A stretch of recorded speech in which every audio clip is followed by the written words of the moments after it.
ഞാൻ ചോദിച്ചിട്ട് അള്ളാഹു തരുന്നില്ലല്ലോ എന്ന് ചിന്തിക്കരുത്. അത് നമ്മുടെ ആവശ്യത്തിൽ നിന്ന് അള്ളാഹുവിനെ കണ്ടെത്താണ്. അത് ഭീമമായ തെറ്റാണ്.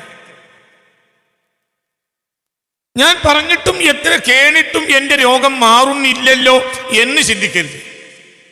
എന്തുകൊണ്ട്? നമ്മിൽ നിന്ന് അള്ളാഹുവിലേക്ക് ചിന്തിക്കണം. അത് തെറ്റാണ്. ഉള്ള കാലത്തോളം നന്നാവില്ല. ഞാൻ പറഞ്ഞിട്ടെന്താ, എനിക്കൊരു വീടുണ്ടാവുന്നില്ലല്ലോ എന്ന് ചിന്തിക്കരുത്. ആദ്യം അള്ളാഹു ആര് എന്ന് പഠിക്കും. ശ്രദ്ധിക്കണ്ടോ? ഇത് തലയൊക്കെ കയറ്റിയിട്ട് പഠിക്കണം. നമ്മൾ എക്കാലം വരെ പഠിച്ചത്, ചിന്തിച്ചത്, ഞാൻ എന്ത് പറഞ്ഞിട്ടും അള്ളാഹുത്തല അത് കേട്ടില്ലല്ലോ. എനിക്ക് പറഞ്ഞത് മനസ്സിലാവുന്നുണ്ടോ? ഇല്ലെങ്കിൽ ഒന്നുകൂടി പറയണം. ചില വിഷയങ്ങൾ ഭൂമിയിൽ നിന്ന് മേലേക്ക് പോകേണ്ടതാണ്. ചില വിഷയങ്ങൾ മേലെന്ന് താഴത്തേക്ക് വരേണ്ടത്. മനസ്സിലായോ? ചിന്തിക്കണം. ഇത് നമ്മൾ മേലെന്ന് താഴത്തേക്ക് വരേണ്ടതാണ്. ആദ്യം അള്ളാഹു ആര് എന്ന് പഠിക്കണം. അള്ളാഹു ആരെന്ന് പഠിക്കുന്നത്, അതാണ് പഠിക്കുന്നത്. അള്ളാഹു ആരാ? അവന് ഏറെ ധർമ്മം കൊടുക്കുന്നവനാണ്. അവൻ ഏറെ സ്നേഹിയാണ്. അവൻ ഏറെ കരുണയുള്ളവനാണ്. അവനെ ഏറെ സഹായിയാണ്. അവന് ഏറെ കൃപയുള്ളവനാണ്. എല്ലാം ഏറെ ഏറെ ഉള്ളവനാണല്ലോ. നമുക്ക് ലുബ്ധത ഉണ്ടാവും. രണ്ട് കാരണങ്ങളുണ്ട് ലുബ്ധത ഉണ്ടാവാൻ. നമ്മുടെ കയ്യിൽ എണ്ണിച്ചുട്ടരേ ഉള്ളൂ. അപ്പോഴോ സ്വാഭാവികമായി ലുബ്ധത ഉണ്ടാവും. രണ്ട്, തീരുന്നതിനെ നമുക്ക് പേടിയുണ്ടാവും, ലുബ്ധത ഉണ്ട്. മൂന്ന്, നമുക്കൊരു അനിഷ്ടം ഉണ്ടാവും. അതായത് ഞാനും നീയും കൂടെ എന്ത് ചെയ്തു? ഞാനും നീയും കൂടെ ഇവിടുന്ന് മദ്രാസ് പോയി എന്ന് സങ്കല്പിക്കുക. എന്താ നിന്റെ പേര്? മുബഷിറൻ. ഞാനും മുബഷിറും കൂടെ മദ്രാസിൽ പോയി ഒന്നിച്ച് ടിക്കറ്റ് ചെയ്തെടുത്ത് ട്രെയിനിൽ കയറി 5 മണിന്റെ മദ്രാസ് മെയിലിൽ നമ്മൾ രണ്ടാളും യാത്ര തുടങ്ങി. നമ്മൾ രണ്ടാളെ ഒരു ആവശ്യത്തിനാണ് പോകുന്നത്, അല്ലെങ്കിൽ എൻ്റെ ആവശ്യത്തിനാണ് പോകുന്നത്, അല്ലെങ്കിൽ നമ്മൾ രണ്ടാളെ ആവശ്യത്തിനാണ് ടിക്കറ്റ് ചെയ്തെടുത്ത്. എനിക്കൊരു ആവശ്യമുണ്ട്, നിങ്ങൾ ടിക്കറ്റ് ചെയ്തെടുത്ത്. പിന്നെയോ ട്രെയിനിൽ വന്ന ചായയും കടിയും ഒക്കെ പൈസ എന്നെ കൊടുത്തു. അവിടെ ഇറങ്ങി ഓട്ടോറിക്ഷ, ലോഡ്ജിലെ ഹോട്ടലിലേക്കുള്ള ഓട്ടോറിക്ഷ, അതിൻ്റെ പൈസ കൊടുത്തു. റിസപ്ഷനിൽ എഴുതി ഒപ്പിട്ട് 1500 അഡ്വാൻസ് വേണമെന്ന് പറഞ്ഞു, അതും ചെയ്യാൻ കൊടുത്തു. പിന്നെ ചോറും ചായ ഒക്കെ എന്നെ കൊടുത്തു. രാത്രി നാസ്തക്കം പുറത്തുപോയി, അതിൻ്റെ പൈസ ചെയ്യാൻ കൊടുത്തു. എല്ലാം ചെയ്യാൻ കൊടുത്തു. ഒരു ആവശ്യം നേടാനുള്ള ഓഫീസിലേക്ക് പോകേണ്ട ഓട്ടോറിക്ഷൻ്റെ പൈസ അതും ചെയ്യാൻ കൊടുത്തു. എല്ലാം ഞാൻ കൊടുത്തുകൊണ്ടിരിക്കും. ഇന്ത്യ ആവശ്യമുണ്ടായി എന്നിട്ട് കൊടുത്തുകൊണ്ടേയിരിക്കും. അങ്ങനെ ഏകദേശം എൻ്റെ കയ്യിലുള്ള പൈസ തീരാൻ. ഇവിടുന്ന് പോകുമ്പോൾ നിനക്കൊരു കണക്കൂട്ടലുണ്ടാവും. എന്ത്? 5000 റുപ്യ കയ്യിൽ പിടിക്കാം, ഉസ്താദിൻ്റെ ആവശ്യമാണല്ലോ, ഉസ്താദിൻ്റെ അടുത്തും പൈസ ഇല്ലാതിരിക്കൂല. ഞാനാകട്ടെ 10 ചിലവാക്കിയതുമില്ല. എൻ്റെ ഏകദേശം 4000 കഴിഞ്ഞു. റിട്ടേൺ ടിക്കറ്റ് ഉള്ളത് കൊണ്ട് കുഴപ്പമില്ല. പക്ഷെ എന്നാലും ഉണ്ടല്ലോ എന്തെങ്കിലും ചായൻ്റെ പൈസ മറ്റും. കോഴിക്കോട്ട് ഇറങ്ങിയാൽ കുട്ടിയൊക്കെ എന്തെങ്കിലും അലുവ മിഠായിയോ വാങ്ങി, അതും അതിൻ്റെ പൈസ എൻ്റെ കയ്യിൽ ബാക്കി വേണമല്ലോ. ഞാൻ ചിലവാക്കണ പരിപാടിയില്ല. അപ്പൊ സ്വാഭാവികമായും നിനക്ക് എന്നോട് ദേഷ്യം. എന്തുകൊണ്ട്? എൻ്റെ ലുബ്ധതയിൽ നിനക്കും അവിടെ ലുബ്ധത ഉണ്ട്. ചെറിയത്, നീ വലിയ സഹിയ, എന്നാൽ നിനക്ക് ചെറിയ ലുബ്ധത വന്നു. എന്തുകൊണ്ടാണ് നിനക്ക്? ഇങ്ങനെ 1000 റുപ്യ ബാക്കിയുള്ളൂ, 4000 കഴിഞ്ഞു. പിറ്റേന്ന് ഉച്ചയായപ്പോൾ കാര്യമൊക്കെ നടന്നു, പക്ഷെ 4000 കഴിഞ്ഞ്. ഇനി ആ പെണ്ണുങ്ങൾ പറഞ്ഞിരുന്നു, നിങ്ങൾ പിന്നെ പൈസ തഞ്ചത്തിൽ കിട്ടുകയാണെങ്കിൽ എനിക്കൊരു നല്ല ലെതറിൻ്റെ ബാഗും കുട്ടികൾക്ക് നല്ല തൊഴിലിടാൻ പറ്റിയ സഞ്ചിയും മറ്റേ കുട്ടികൾക്കുള്ള എന്തൊക്കെ നിങ്ങൾ വാങ്ങിക്കൊണ്ടുവരുമെന്ന് പറഞ്ഞാൽ ആയിക്കോട്ടെ. തഞ്ചത്തിൽ ലെതർ വെക്കണ ഏരിയയിൽ എത്തുകയും ചെയ്തു. പക്ഷേ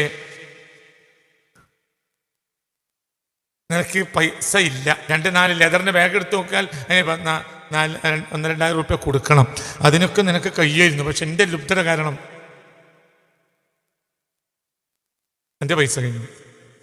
നിനക്ക് സ്വാഭാവികമായും അവന്റെ ഭാര്യ പറഞ്ഞ് നടന്നില്ല, ചെറിയ ദേഷ്യത നിനക്ക് തോന്നുന്നു. എന്തുകൊണ്ട്? നിന്റെ കയ്യിൽ എണ്ണിച്ചുട്ടലേ ഉള്ളൂ. അപ്പോൾ ദേഷ്യം നിനക്ക് തോന്നുന്നത് സ്വാഭാവികമാണ്. മനസ്സിലായോ? ചിന്തിക്ക്. ഇതാർക്ക് തോന്നൂല? അള്ളാഹ്ക്ക് തോന്നുന്നത് എങ്ങനെയാ?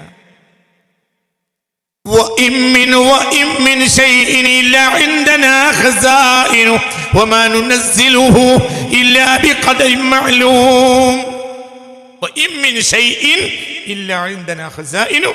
എത്രയും എടുത്താലും തീരാത്ത അത്ര എന്റെ ഖജനാവ് നിറഞ്ഞു കിടക്കുക. പിന്നെ എങ്ങനെ ദേഷ്യം തോന്നുന്നു? മനസ്സിലായോ? ഈയാകട്ടെ നീയും ഭാര്യയും രാത്രി തഹജ്ജുദ് നിസ്കരിച്ച് ഒരു പുരണ്ടാകാൻ വേണ്ടി ആരാന്റെ ലോഡ്ജിൽ വാടക കൊടുത്തിട്ട് പാർത്തുകൊണ്ട് 2 കൊല്ലായി രാവും പകലും തീർക്കുന്നുണ്ട്. എന്നിട്ടും നിനക്കൊരു വീട് ആയിട്ടുമില്ല. അള്ളാഹു ആകട്ടെ ലുബ്ധനുമല്ല, അവൻ ലുബ്ധനാണെന്ന് വിശ്വസിച്ചാൽ പിന്നെ നിനക്ക് ഈ ദ്വാന്റെ ആവശ്യം. കാഫിറായി പുറത്തു പറയണം. അള്ളാഹു ലുബ്ധനാണെന്ന് വിശ്വസിച്ചാൽ നീ എന്തായി? കാഫിറായി. പിന്നെ നിനക്ക് ലാഭം കിട്ടും. 8 മണി വരെ കിടന്നുറങ്ങും. എന്തു വേണ്ട പറയടൂ? സുബഹിയുണ്ട്, കാഫിറായില്ലേ? കാഫിറിന് എന്തിനാ സുബഹി? അള്ളാഹു ലുബ്ധനാണ് എന്ന ധാരണയിൽ നീ എത്തിച്ചേർന്നാൽ നിനക്ക് ശരിക്ക് പീഡിയ തുറക്കണവരെ കിടന്നുറങ്ങാം. എന്തിന്റെ ആവശ്യം പിന്നല്ല? പറയടോ, പിന്നെന്തിനാ നിസ്കരിക്കണേ? കാഫിറായില്ലേ?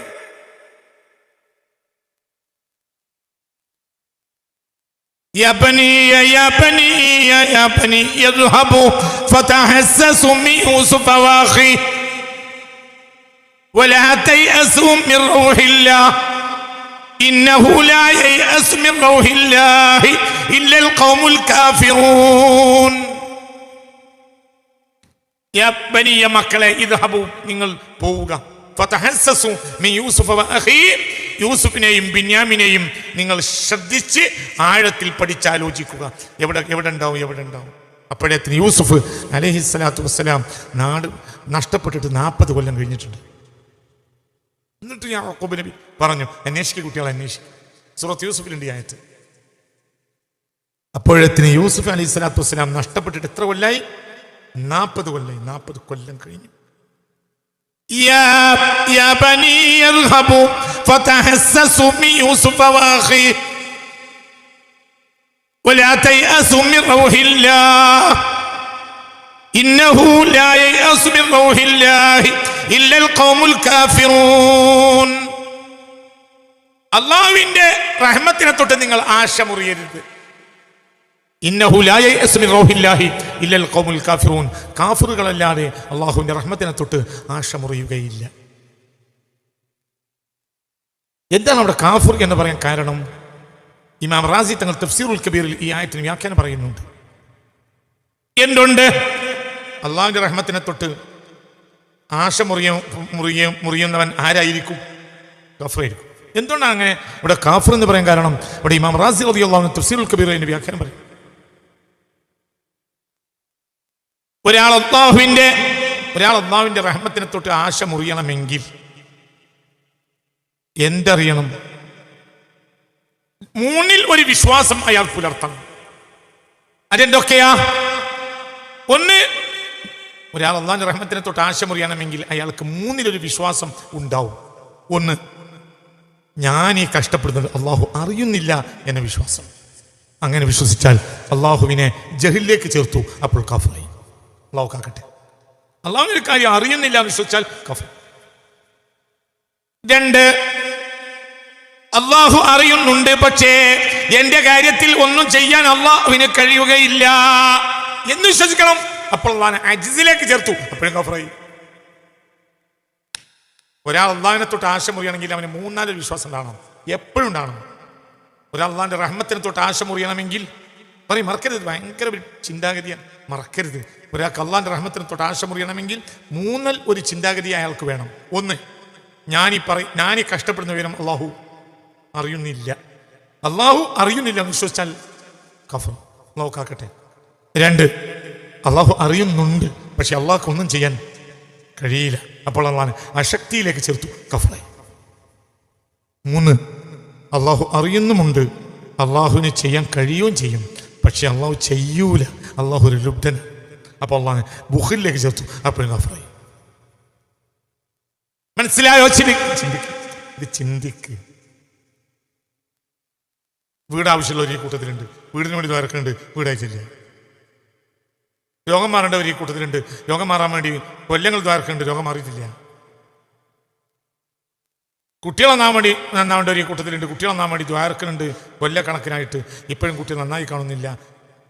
അങ്ങനെ വിഷമിച്ചവരും ഈ കൂട്ടത്തിലുണ്ട്. ഇപ്പോഴും കുട്ടി നന്നായിട്ട് കൊല്ലങ്ങൾ അനവധി ഒരു കല്യാണം കഴിക്കാൻ വേണ്ടിയിട്ട് ഒരു പുതിയണ്ണിനെ അന്വേഷിച്ചിട്ട് കിട്ടാതെ കഷ്ടപ്പെട്ട ഒരാളെ എനിക്ക് ഇപ്പോഴും കിട്ടിയിട്ടില്ല. 28 വയസ്സായി. എവിടെ കൊല്ലങ്ങൾ, ഇത്രയും നല്ല കൊല്ലങ്ങൾ. നമുക്ക് പറ്റിയൊരു പെണ്ണുണ്ടെങ്കിൽ നിങ്ങൾ പറയണം ഉസ്താദ്, നിന്നോട് എന്നെ ഇപ്പോൾ പറഞ്ഞിട്ട് രണ്ടുമല്ലേ. കഴിഞ്ഞ ആഴ്ച അവൻ്റെ സ്നേഹിതനെ കണ്ടപ്പോൾ ഞാൻ ചോദിച്ചു, എന്താണ് എൻ്റെ കല്യാണം? ഇപ്പോൾ നടന്നിട്ടില്ല ഉസ്താദ്. എൻ്റെ പെണ്ണ് കാണാൻ ചെന്നാൽ ഒന്നിരിക്കൽ പെണ്ണിന് അവനെ പറ്റൂല, അല്ലെങ്കിൽ പെണ്ണിനെ പറ്റൂല, കല്യാണം നടക്കൂല. 28 വയസ്സായി, ഇപ്പം കല്യാണം നടന്നില്ല. എനിക്കറിയാം. മനസ്സിലായോ? കൊല്ലങ്ങൾ അനവധിയായി. പഠിച്ചോനെ പെണ്ണിട്ടില്ല. പുതിയാപ്പിള കിട്ടിയിട്ടില്ല എന്ന് പറഞ്ഞിട്ട് കിട്ടി. അതിനൊക്കെ ഒരു ചുരുക്കുണ്ട്. പെട്ടെന്ന് കിട്ടുമെന്ന് വിചാരിക്കണ സാധനമാണല്ലോ എന്ത്. അത് പെട്ടെന്ന് കിട്ടുമെന്ന് നമ്മൾ വിചാരിക്കണ സാധനം പെണ്ണ്, അത് കിട്ടിയിട്ടില്ല. പുതിയാപ്പിള കിട്ടിയ കുറച്ചുകൂടി മെനക്കെടുണ്ട്. പുതിയാപ്പിള കിട്ടിയില്ല പറഞ്ഞാൽ അതിനൊരു രസമുണ്ട്. പുതിയണ്ണിനെ കിട്ടിയിട്ടില്ല എന്ന് പറഞ്ഞാൽ അത് മനുഷ്യനോട് പറയാൻ പറ്റില്ല. പക്ഷേ കിട്ടിയിട്ടില്ല. എന്റെ കാരണം ഇവനോ എല്ലാ മൂല്യമാരുടെ കൂട്ടത്തിലും കൂടുന്നവനാണ്, എപ്പോഴും കൈ ഒണ്ടിക്കണവനാണ്. പെണ്ണിനെ വേർക്കാൻ പറഞ്ഞിട്ടുണ്ട് പലവട്ടം. എന്നിട്ട് കുട്ടികൾ കിട്ടിയില്ല, പെണ്ണിന് കിട്ടിയില്ല. ഇവിടെ ഇപ്പം എന്താ സംഭവിക്കണത്? തിരിച്ചു മടങ്ങും. അല്ലാഹു ആരാ? അവൻ ഏറെ കൃപയുള്ളവനാണ്, അവൻ ഏറെ കരുണയുള്ളവനാണ്, അവൻ ഏറെ കാര്യങ്ങൾ അറിയുന്നവനാണ്, അവൻ ഏറെ സഹായിക്കുന്നവനാണ്, അവൻ ഏറെ സ്നേഹിയാണ്. മനസ്സിലായോ? വഹുവൽ ഗഫൂറുൽ വദൂദ് ദുൽ അർശിൽ മജീദ് ഫഅലുൽ ലിമാ യുരീദ്. എല്ലാം ഇങ്ങനത്തെ റബ്ബാണ് ഇവിടെ വിഷയം പരിഹരിക്കാത്തത്. അപ്പൊ എന്താ കാരണം? കാരണം നിന്റെ മസ്ലഹത്ത് നിനക്കപ്പോൾ അത് തരാതിരിക്കലാണ്. അല്ലാതെ എന്ത് വിശ്വസിച്ചാലും കഫറോ. നിന്റെ മസ്ലഹത്ത് അപ്പോൾ അത് നിനക്ക് തരാതിരിക്കലാണ്. അതാ തരാതിരിക്കലാണ്. കിഡ്നി പേഷ്യന്റ് വെള്ളം കുടിക്കരുത് പറഞ്ഞിട്ടുണ്ട്. ചോറ് വയ്ക്കുക, ഒരു വെള്ളത്തിന് പരിധിയുണ്ട്, ഇതിൻ്റെ അപ്പുറത്ത് കുടിക്കാൻ പാടില്ല. എന്തുകൊണ്ട്? കിഡ്നി പേഷ്യന്റാണ്, പരിധിക്കപ്പുറം ശരീരത്തിന് സഹിക്കാൻ കഴിയില്ല. ദാഹം വന്നു, ഭാര്യ വെള്ളം കൊടുത്തില്ല. തൽക്കാലം ഒരു കഷ്ണം ഭത്തൊക്കെ എടുത്തിട്ട് നിങ്ങൾ ഇത് നോളിന്നാണ്. അവന് ഇഷ്ടമായില്ല. ചുണ്ടനക്കാനും കൊല്ലിയനക്കാനും ഒരു കഷ്ണം ഭത്തൊക്കെ കൊടുത്തു നോളിന്നാണ്. ഇതില്ല, 2 ഗ്ലാസ് വെള്ളം വേണം, കൊടുത്തില്ല. എന്തുകൊണ്ട് കൊടുക്കാത്തത്? എന്തുകൊണ്ടാ ഭാര്യ ഇവിടെ വെള്ളം കൊടുക്കാത്ത? എന്തുകൊണ്ടാ ഉമ്മ വെള്ളം കൊടുക്കാത്ത? പാമ്പ് കടിച്ചു, വിഷ ചികിത്സ അടുത്തോട്ട് കൊണ്ടുപോയി വിഷത്തിനുള്ള ചികിത്സ ചെയ്തു. പക്ഷെ 24 മണിക്കൂർ വെള്ളം കൊടുക്കരുത് എന്ന് പറഞ്ഞിട്ടുണ്ട്. എന്താ വെള്ളം കൊടുക്കാത്തെ? റഹ്മത്തല്ലക്ക്, എന്നോടുള്ള കരുണ, നിനക്കതപ്പ് തരാൻ പറ്റൂല. ആ 24 മണിക്കൂറിനെ ഈ ഒരു 100 കൊല്ലമായിട്ടാണ് സങ്കല്പിച്ചു നോക്കാം. ഇവിടെ തന്നെ അള്ളാഹു എനിക്ക് 24 മണിക്കൂർ കഴിഞ്ഞാൽ എന്തും തരും ചെയ്യും. ഞാൻ പിരീഡ് കഴിയണം. ഇവിടെ 24 മണിക്കൂറാണെങ്കിൽ അള്ളാഹിൻ്റെ ഇടയ്ക്ക് 24 കൊല്ലമായിരിക്കും. എന്നൊക്കെ പറഞ്ഞ് മനസ്സിലായോ? കൊല്ലക്കണക്കിന് കുട്ടികളുണ്ടാകാൻ വേണ്ടി ദ്വാരന്നിട്ട് കുട്ടികളുണ്ടാകാത്ത ഒരാൾ ഇപ്പം എൻ്റെ മുന്നിലിരിക്കുന്നു. ഞാൻ അവരോട് എപ്പോഴും പറയും, കുട്ടികളുണ്ടാകാതിരിക്കലായിരിക്കും നിനക്ക് നല്ലത്. ദ്വാ കൊണ്ട് എല്ലാം കിട്ടും ചെയ്യും. എന്തിനാ കുട്ടികളുണ്ടാവണം? എന്തിനാ കുട്ടികളെന്തിനാ? അതൊന്നും തീരുമാനിക്കാം. എന്തിനാ കുട്ടികൾ? ആ കുട്ടികളെന്തിനാ തീരുമാനിക്കും? തീരുമാനിച്ചു പോയാൽ മതി. കുട്ടികൾ എന്തിനാണ്? കുട്ടികൾ എന്തിനാ? കുട്ടികൾ ദുനിയാവിൽ കൊയങ്ങുമ്പോൾ താങ്ങാന്, സാമ്പത്തികമായി ക്ഷീണിക്കുമ്പോൾ അധ്വാനിച്ച് ബാപ്പാനെ പോറ്റാന്, ആശുപത്രി കിടക്കുമ്പോൾ നേരം വെളുക്കുന്നവരെ ശുശ്രൂഷിക്കാന്, മരിച്ചാൽ ദ്വാരക്കാന്. ഇത്രയല്ലേ ഉള്ളൂ കുട്ടികൾ ആവശ്യം? ഇത്രയും ആവശ്യമുള്ളൂ. ഞാൻ അതിന് ഉത്തരം പറയാം. കൊയങ്ങണല്ല. 2, സാമ്പത്തികമായി ക്ഷീണിക്കുമ്പോൾ ഗൾഫ് പറഞ്ഞേക്കാൻ. സാമ്പത്തികമായി ക്ഷീണിക്കണമെന്നല്ല. ആശുപത്രി കിടക്കുമ്പോൾ നേരം വെക്കുമ്പോൾ നിൽക്കാന്. അതിന് ഇഷ്ടംപോലെ ആള് ഞാൻ നിൽക്കാന്ന് പറഞ്ഞ കാത്തു വരുന്നുണ്ട്. മരിച്ചു ഞാൻ ദ്വാരക്കാന്. അൽഹംദുലില്ലാ, ഈ കുട്ടികളുണ്ടാകാൻ വേണ്ടി എനിക്ക് ശേഷം ദ്വാ ചെയ്യുന്ന മക്കൾ വേണം റബ്ബേ എന്ന് ദ്വാർന്നിട്ടുണ്ടെങ്കിൽ, അള്ളാഹു കബൂലാക്കിയിട്ടുണ്ടെങ്കിൽ ഒരു പ്രശ്നം ഉണ്ടാവില്ല. നിനക്ക് അങ്ങനത്തെ ദ്വാരക്കേണ്ട ഒരു പ്രശ്നം തന്നെ കബറിൽ വരില്ല. കാരണം കുട്ടികളെ തരേണ്ട ആൾ അതല്ല. ഈടുക്കണ പണി ചെയ്തല്ലോ. കല്യാണം കഴിച്ചു, പടച്ചവനോട് ദ്വാരുന്നു. ഇത്രയല്ലേ ചെയ്യേണ്ടുള്ളൂ. മനസ്സിലായില്ലേ? ഈ കബറിൽ എന്നെ കബറിൽ കൊണ്ടേ കിടത്തി. ചോദ്യത്തിനൊന്നും വലിയ ഉത്തരമൊന്നുമില്ല. അപ്പോൾ മലക്കുകള് ഇങ്ങനെ തമ്മിൽ പറഞ്ഞ് മുങ്കർ നക്കീറിനോട് പറഞ്ഞ്, നക്കീർ മുങ്കറിനോട് പറഞ്ഞ്, ഇവനിപ്പോൾ നമ്മൾ തല്ലേണ്ടി വരുമല്ലോ. ഇവന് കുട്ടികളൊക്കെ ഉണ്ടെങ്കിൽ ഇപ്പോൾ ഈ നേരത്തെ വന്ന് ദ്വാരക്കനി. അപ്പോൾ ഇവനോട് കുട്ടികളും ഉണ്ടായില്ല. ഇനിയിപ്പോൾ തല്ല് തുടങ്ങി തന്നെ എന്ന് മലക്കുകൾ പറയും. കുട്ടികൾ കൊടുക്കാത്ത ആരാ പറയണ? റബ്ബല്ലേ? നിങ്ങളെന്തായി ചിന്തിക്കാട്ട്? സത്യത്തിൽ കുട്ടികളില്ലാത്തവന് ലാഭം. എന്തുകൊണ്ട്? എന്താ ലാഭം? എന്താണ് ലാഭം? എന്താ ലാഭം? ഭയങ്കര ലാഭമുണ്ട്. എന്താ ലാഭം? ഒന്ന്, കുട്ടികളെ കൊണ്ടുള്ള ശല്യമില്ല. ശല്യം എന്നാണ് നിങ്ങൾ വിചാരിച്ച ശല്യങ്ങൾ. നിങ്ങൾ വിചാരിച്ച ശല്യമല്ല. ചിലപ്പോൾ ശല്യം ഉണ്ടാവും. എന്തുകൊണ്ട്? അവർ നന്നായിട്ടില്ലെങ്കിൽ നാട്ടിൽ മോശം പറയും. അതല്ലേ ഒത്തിരി കാത്തിരിച്ചിക്കട്ടെ. ഇത്രയോ എന്നോടുണ്ട്. ഞാൻ 362 വകുപ്പിനെ പേടിച്ചിട്ടല്ല ഉസ്താദേ, അല്ലെങ്കിൽ ഞാൻ പേട്ടിയിട്ട് വല്ല വാൻ്റെ ചോട്ട് കിടും എന്ന് ഈ ഒരു ബാപ്പ നേരിട്ട് എന്നോട് പറഞ്ഞിട്ടുണ്ട്. നേരിട്ട് പെണ്ണെട്ടിച്ചു കൊടുക്കാനായ മകനെ പറ്റി ഞാൻ 362 വകുപ്പിനെ പേടിച്ചിട്ടാണ് ഉസ്താദേ, ഇല്ലെങ്കിൽ പേട്ടിയിട്ട് വാൻ്റെ ചോട്ടൊക്കെ ഞങ്ങൾ എന്നോട് ഒരു ബാപ്പ നേരിട്ട് ഇങ്ങനെ പറഞ്ഞു. ആ ബാപ്പാനെ ഞാൻ അറിയും, ആ മകനെ ഞാൻ അറിയും. അപ്പൊ നിങ്ങൾ എന്തൊക്കെ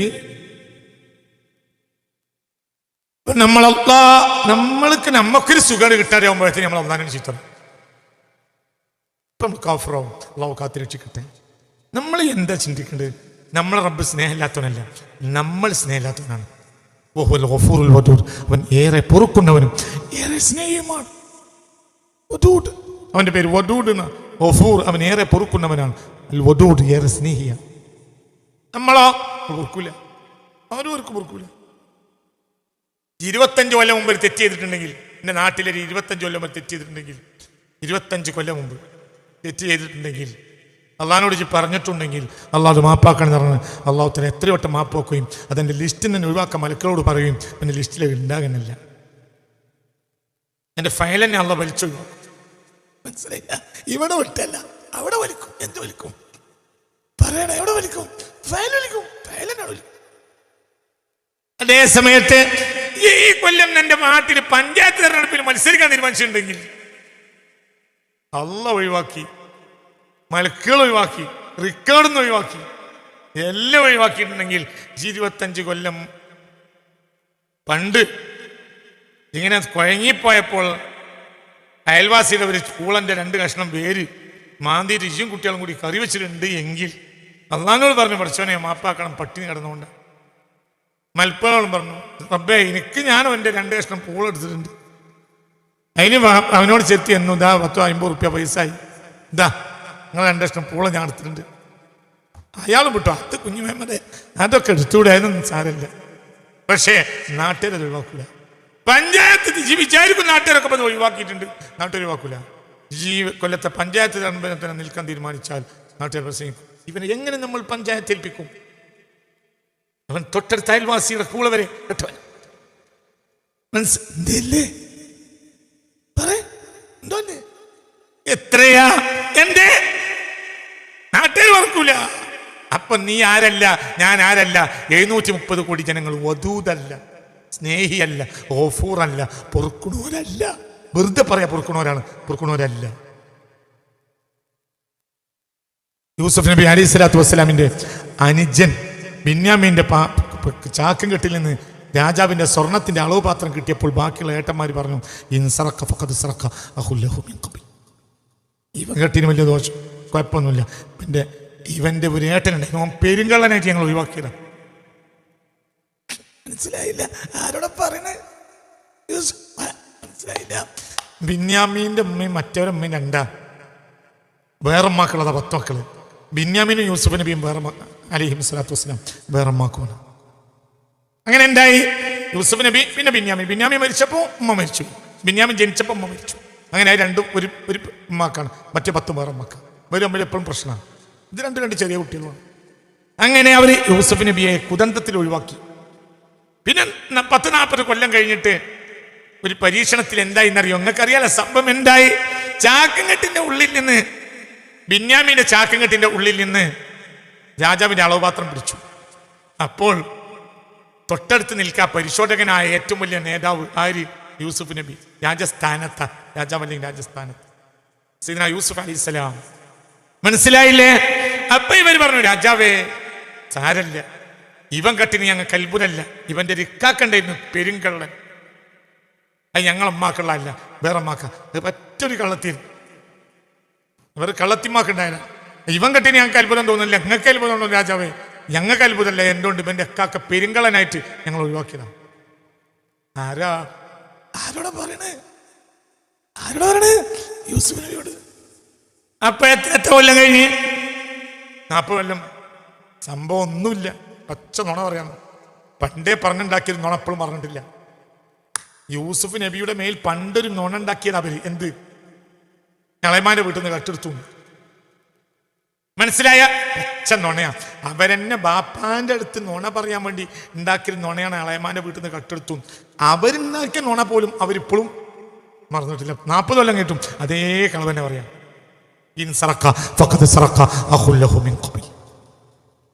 ഇത് മനുഷ്യൻ. എന്തുകൊണ്ട്? മനുഷ്യൻ പൊറുക്കൂല, മനുഷ്യൻ സ്നേഹിയല്ല.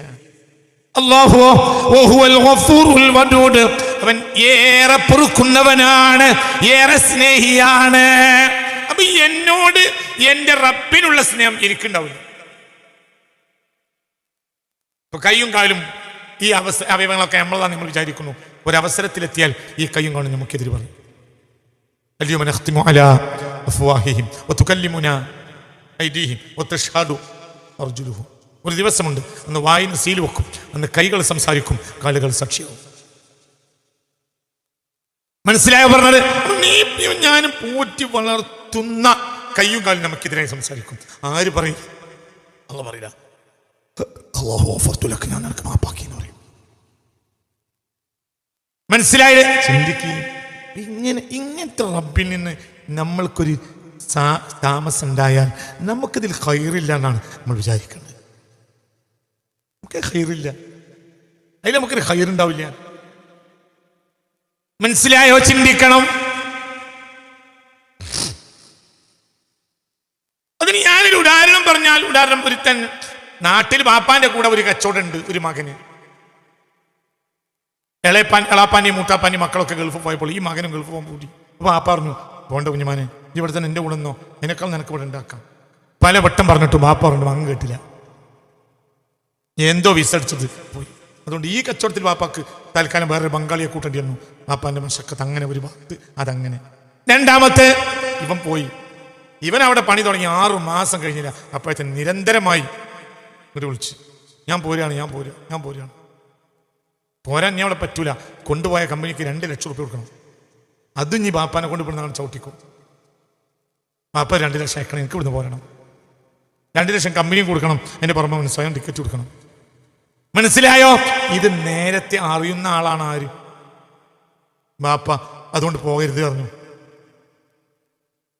ഇനി ഇതേ വാക്ക് അള്ളാഹുവിലേക്ക് കൊടുത്താൽ ബാപ്പാക്ക് വേക്കും, അള്ളാഹ്ക്ക് ഒരിക്കലും വേക്കൂല. മനസ്സിലായോ? ചിന്തിക്കുക. നിനക്ക് മുസ്ലിഹത്തില്ലാത്തൊരു കാര്യം നീ അതിന്മേൽ തൂങ്ങരുത്. അള്ളാഹിനോട് ചോദിക്കുകയാണെങ്കിൽ തന്നെ എങ്ങനെ ചോദിക്കേണ്ടുള്ളൂ? എനിക്കതിൽ മസ്ലഹത്തുണ്ടെങ്കിൽ എനിക്ക് നൽകണം, ഇല്ലെങ്കിൽ ഒഴിവാക്കി തരണം. മനസ്സിലായില്ലേ? ചിന്തിക്കും. എപ്പോഴും ദ്വാരക്കേണ്ട ഒരു കാര്യം, നാളെ പള്ളിയുടെ ഞങ്ങൾ കൂടിയാണ്. അല്ലാഹ് എനിക്ക് എൻ്റെ മാർഗത്തിൽ പള്ളിക്ക് വേണ്ടി എന്തെങ്കിലും അമൽ ചെയ്യണമെങ്കിൽ എനിക്ക് പള്ളിയുടെ ഒരു മെമ്പറെങ്കിലും എന്നെ ആകുന്നതിൽ എനിക്ക് പരലോകത്ത് ഖൈറുണ്ടെങ്കിൽ എന്നെ അതിൽ മെമ്പറാക്കി തരണം, ഇല്ലെങ്കിൽ പരലോകത്ത് ഖൈറുണ്ടെങ്കിൽ മെമ്പറാക്കി തരണം, ഇല്ലെങ്കിൽ ഒഴിവാക്കി തരണം. എന്തിനാ അങ്ങനെ ചോദിക്കാനൊരു കാരണമുണ്ട്. എന്തുകൊണ്ട്? ചിലപ്പം നമ്മൾ ഈ പള്ളി കമ്മിറ്റിയിൽ ആകാൻ ആഗ്രഹിക്കുന്ന ഒരു ഖൈറുണ്ട്. അപ്പോഴും എന്താലോചിക്കണം? ഖൈർ ആലോചിക്കണം, പരലോകത്തെ ഖൈർ. എന്താ പള്ളി കമ്മിറ്റിയിലാവുന്നതിൽ ഖൈർ? നമ്മൾ പള്ളി കമ്മിറ്റി അല്ല. അതേ സമയത്ത് നമ്മൾ എന്ത് ചെയ്തു? നമ്മളവിടെ പള്ളിയുടെ വാർപ്പ് നടന്നുകൊണ്ടിരിക്കുന്ന സമയത്ത് അതിൻ്റെ അവിടെ സൈഡ് കുത്താനോ അല്ലെങ്കിൽ പിന്നെ പൈപ്പ് എടുത്ത് പിടിക്കാനോ നമ്മൾ നടക്കുമ്പോൾ ചിലപ്പോൾ അവിടെ കമ്മിറ്റിക്കാരനായ ഒരുത്തുണ്ട്. ആരും എന്നോട് വിളിച്ച്, ഞാൻ പറ്റിപ്പെട്ട ആളല്ലല്ലോ, വണ്ടി വിടുന്ന് പറഞ്ഞാൽ അവിടെ നമുക്ക് വർത്താനം പറയാൻ ഉണ്ടാവില്ല. തിരിച്ച് പിന്നെ നാട്ടിൽ സമരം ചെയ്യേണ്ടി വരും. എന്താ മാലിന്യപ്പെട്ടവല്ല അല്ലെങ്കിൽ പിന്നെ 4 വർത്താനം പറഞ്ഞാലേ നടക്കുള്ളൂ. അവന് നമ്മളെ മേൽ പറയാനുള്ള അധികാരമുണ്ട്. അതേസമയത്ത് നമ്മളെ പെട്ട ഒരാളാണെങ്കിലോ നമ്മളെ മേൽ ഒരു വാക്കും പറയാൻ, മനസ്സിലായോ പറഞ്ഞത്? അങ്ങനത്തെ ഒരു ഖൈർ അതിലുണ്ട്. നമുക്ക് പള്ളിക്ക് സേവനം ചെയ്താൽ, മനസ്സിലായോ?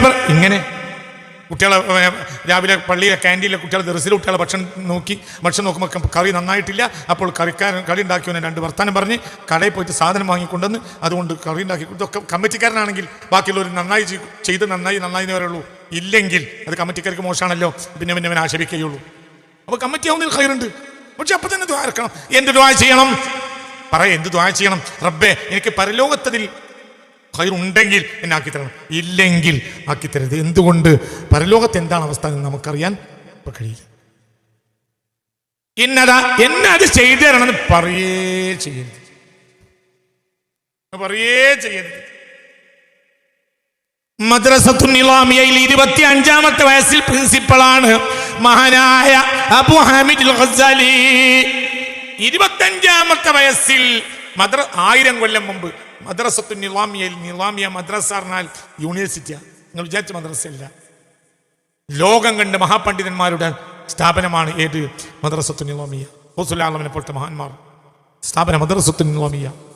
മദ്രസത്തുൻ നിളാമിയയിൽ 25, ഒരു അഭിപ്രായം 28-ാമത്തെ വയസ്സിൽ പ്രിൻസിപ്പാളാണ്. അന്ന് വലിയ വയസ്സന്മാരെ അവിടെ സ്ഥാപനത്തിൻ്റെ ആ യൂണിവേഴ്സിറ്റി പഠിപ്പിക്കുന്നുണ്ട്. എന്നിട്ടും ഈ ചെറുപ്രായക്കാരനാണ് ആര്? പ്രിൻസിപ്പാൾ. എന്തുകൊണ്ട്? ആ മനുഷ്യന്റെ ഇൽമിന്റെ ബഹർ അത്രയും വലുതായിരുന്നു. മനസ്സിലായോ? എന്നിട്ട് ആ മനുഷ്യൻ 4 കൊല്ലം കൊണ്ട് അതൊക്കെ എല്ലാം ഒഴിവാക്കി. പിന്നെ മരുഭൂമിയിലൂടെ വടിയും കുത്തിപ്പിടിച്ച് ഒരു സഞ്ചി ഉണ്ട്. മരുഭൂമിയിൽ കൂടെ അങ്ങനെ യാത്ര ചെയ്യുമ്പോൾ ഒരാൾ കണ്ട്, എൻ്റെ പഴയ കാലത്ത് ശിഷ്യൻ പറഞ്ഞു, ഉസ്താദി എന്തേ പറ്റിയത്? പൊട്ടിക്കരഞ്ഞ് അതേ എൻ്റെ പറ്റി. നിങ്ങൾ ആരാണ്? നിങ്ങളെ സദാസമയം നിങ്ങൾ 100 ആളുകൾ നിങ്ങൾ വാക്ക് പറഞ്ഞ് കേൾക്കുന്നത് ഏറ്റെടുക്കാൻ വേണ്ടി കാത്തിരിക്കുന്ന കണ്ടവൻ അതിൽപ്പെട്ട ഒരാളുമല്ല ഞാൻ. നിങ്ങൾക്ക് എൻ്റെ പറ്റിയത്? രാജാക്കന്മാരും പ്രഭുക്കന്മാരും നിങ്ങളൊരു മുഖം കാണിച്ചൊരു വാക്ക് പറയാൻ വേണ്ടി കാത്തിരുന്ന കാലത്ര കഴിഞ്ഞു പോയി. നിങ്ങൾക്ക് എൻ്റെ പറ്റിയത്? ഇപ്പോൾ ചിരിച്ചുകൊണ്ട് പറഞ്ഞു, എനിക്ക് പറ്റിയതല്ല, അതായിരുന്നു എനിക്ക് പറ്റിയത്.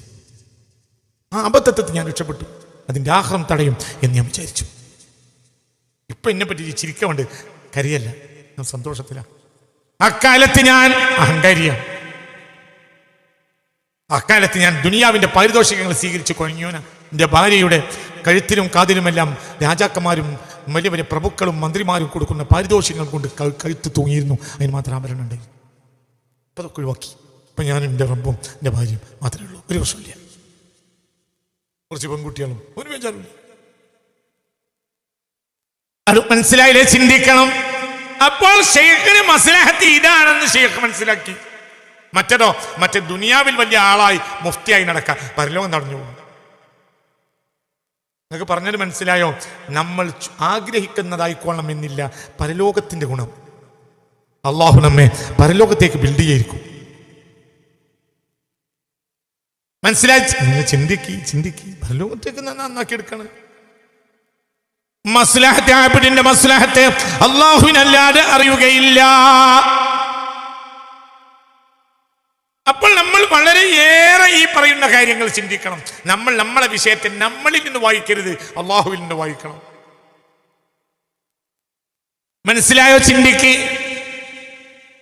സത്യസന്ധനും കരുണയുള്ളവനുമായ സത്യസന്ധൻ, ഏറെ കരുണയുള്ള നല്ല ക്ലാസ് അധ്യാപകൻ കുട്ടികളിങ്ങനെ നമ്മൾ എഴുതിയത് മേലെ വെച്ചു.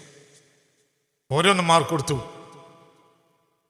നമ്മളെ ബുക്ക് എടുത്തപ്പോൾ ഇവിടെ 100-ൽ വട്ടപ്പൂജ ഇട്ടിട്ട് തിരിച്ചു. നമുക്ക് ദുഃഖം തോന്നി. അപ്പോൾ നമുക്ക് മനസ്സിലായില്ല, നമ്മളെക്കാൾ എഴുതാത്ത ആൾക്ക് 100-ൽ 60-ഉം 75-ഉം ഒക്കെ കൊടുത്തിട്ടുള്ള അതേ അധ്യാപകൻ നമ്മളവിടുത്തെ ഒന്നിങ്ങനെ ഓടിച്ചു നോക്കി, തെറ്റിട്ട് ഒരു മുട്ടപ്പൂജ അതിൻ്റെ മേലിട്ടിട്ട് തിരിച്ചു തരുകയും ചെയ്തു. എന്നാൽ നമ്മൾ അത്യാവശ്യമൊക്കെ എഴുതിയിട്ടുണ്ട്. എന്താ കാരണം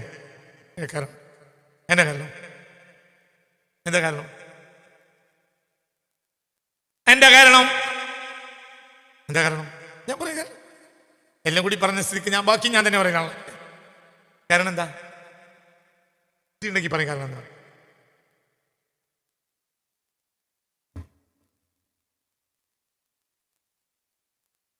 ഹസനാത്തുൽ അബ്റാറി സയ്യിആത്തുൽ മുഖറബീൻ. താഴെയുള്ളവരുടെ ഗുണം മേലെയുള്ളവർക്ക് ദോഷിക്കും. പൊതു നിയമം. അതായത് ഈ ബാക്കിയുള്ള കുട്ടികൾക്ക് ആവറേജ് മാർക്ക് ഇട്ട് കൊടുത്തു. അവർ മാർക്ക് കണ്ടാലേ നന്നാവുള്ളൂ. നിനക്ക് 100-ൽ 100 മാർക്കും വാങ്ങാൻ ബുദ്ധിയുണ്ട്, കഴിവുണ്ട്. ഇന്നലെ നീ പഠിക്കേണ്ട നേരത്ത് കളിക്കളത്തിലേക്ക് പോയി ഉഴപ്പിയതുകൊണ്ടായിരിക്കും നിനക്ക് 10 മാർക്ക് കുറഞ്ഞത്. 100-ൻ്റെ ആളാ ഇപ്പോൾ മുട്ടപ്പൂച്ച ഇട്ടു. എന്തുകൊണ്ട്? നിനക്കത് സഹിക്കാൻ കഴിയില്ല. ഈ ഉഷാറാവും. മറ്റവന് മുട്ടപ്പൂച്ച ഇട്ടാവും നാളെ സ്കൂൾക്ക് വരൂല. ആണോ അല്ലേ? സത്യമാണോ അല്ലേ? മറ്റവൻ്റെ മേലെ മറ്റവന് 50 മാർക്കാണ്, പക്ഷെ മാഷ് 60 മാർക്ക് ഇട്ട് കൊടുത്തു. അപ്പൊ ഉമ്മനോട് പോയി പറഞ്ഞു, നിങ്ങൾ നേരത്തെ തന്നെ എന്നെ വിളിക്കണട്ടാ. അധ്യാപകൻ മാഷിനോട് ഭയങ്കര പറഞ്ഞു, ഉഷാറായിട്ടുണ്ടാ, നല്ല ഉഷാറായി, നല്ല ഉഷാറാണല്ലോ, പഠിച്ച തിരിയല്ലോ, നല്ല കുട്ടിയാണല്ലോ, നേരത്തെ വരണട്ടാ. എന്നെ സുബൈക്കന്നെ വിളിക്കണം, കതിരാവിലെ പറഞ്ഞു, കുറച്ചുകൂടി പാഠം പഠിക്കാണ്ട്. എനിക്ക് രാവിലെ തന്നെ 40 മാർക്കിന് എഴുതിയപ്പോൾ 60 മാർക്ക് ഇട്ട് കൊടുത്തു. എന്തിന്? നേരത്തെ വരും. മനസ്സിലായില്ലേ? നേരെ മറിച്ച് ഇവൻ 100 മാർക്കിന്റെ ആളാ. ഇവൻ ഇന്നലെ ഉഴപ്പിയതുകൊണ്ടാ 90 അപ്പോൾ ഇവനെ മൊട്ടെടുത്തു. അതിനാണ് ഹസനാത്തുൽ അബ്റാറി സയ്യിആത്തുൽ മുഖറബീൻ എന്ന് പറയാം. ചിലർക്ക് നന്മ, ചിലർക്ക് തിന്മയായിരിക്കും. മനസ്സിലായോ പറഞ്ഞത്? ഞാനും നിങ്ങളും 2 റക്അത്ത് തഹജ്ജുദ് നിസ്കരിച്ചാൽ അത് നന്മയാണ്. അലി സയ്യിദുൽ ആബിദീൻ 200 റക്അത്ത് നിസ്കരിച്ചാൽ പോലും അത് തിന്മയാണ്. എന്തുകൊണ്ട്? അവർ 1000 സുജൂദിന്റെ ആളാണ്. എന്തിൽ കൂടല്ല. ഞാനും നിങ്ങളും പറഞ്ഞത് മനസ്സിലായല്ലോ. 2 റക്അത്ത് തഹജ്ജുദ് നിസ്കരിച്ചാൽ അത് നന്മയാണ്. അലി സയ്യിദുൽ ആബിദീൻ റളിയല്ലാഹു അൻഹു ദിവസം 1000 സുജൂദ് ചെയ്യുന്ന ആളാണ്. അവര് 200 റക്അത്ത് തഹജ്ജുദ് നിസ്കരിച്ചാലും അത് തിന്മയാണ്. എന്തുകൊണ്ട്? 1000 സുജൂദിന്റെ ആളാ. ആ മുട്ടപ്പൂജയാണ്. ഒരു ദിവസം നിസ്കരിച്ചിട്ടില്ല, നിസ്കരിച്ചും സങ്കല്പിക്കുക, നിങ്ങൾ എൻ്റെ കൂടെ അല്ലല്ലോ പഠിച്ചോണി. എന്താണ് നിങ്ങൾ എൻ്റെ കൂടെ ഇല്ലാത്ത? നിങ്ങളും ഞാനും ഉഴപ്പൻ 2 റക്അത്ത് തഹജ്ജുദ് നിസ്കരിച്ചാണ്ട് ദ്വാരന്നപ്പോഴത്തിന് പിറ്റേന്ന് രാവിലെ ആണല്ലേ അവലേ. എന്റെ കാരണം അള്ളാഹു നമ്മളൊന്ന് സഹായിച്ച്. അപ്പൊ ഭാര്യയോട് പറഞ്ഞു, ചോദിച്ചാണല്ലോ തരുന്നുണ്ടിട്ടാ, നമുക്ക് നേരത്തെ എണീക്കാം. അരക്കായി കാണാൻ പറ്റൂല. അള്ളാഹ്ക്കറിയാം. പ്രോത്സാഹനം. അതേ സമയത്ത് 200 റക്അത്ത് നിസ്കരിച്ചാൽ പിന്നെ കിട്ടിയത് തന്നെയല്ലേ. സങ്കല്പിച്ചു നോക്കുക. അങ്ങനെ സങ്കല്പിച്ചാളാ. എന്റെ കാരണം ഹസനാത്തുൽ അബ്റാറി സയ്യിആത്തുൽ മുഖറബീൻ. ചിലർക്ക് നന്മയാവുന്ന, ചിലർക്ക് തിന്മയായിരിക്കും. ഇവിടെ 200 റക്അത്ത് നിസ്കരിച്ചാലും തിന്മയാണ്. എന്തുകൊണ്ട്? അവർ 500 റക്അത്തിന്റെ ആളാണ്. 1000 സുജൂദ ദിവസം. മനസ്സിലായോ പറഞ്ഞത്? ോളം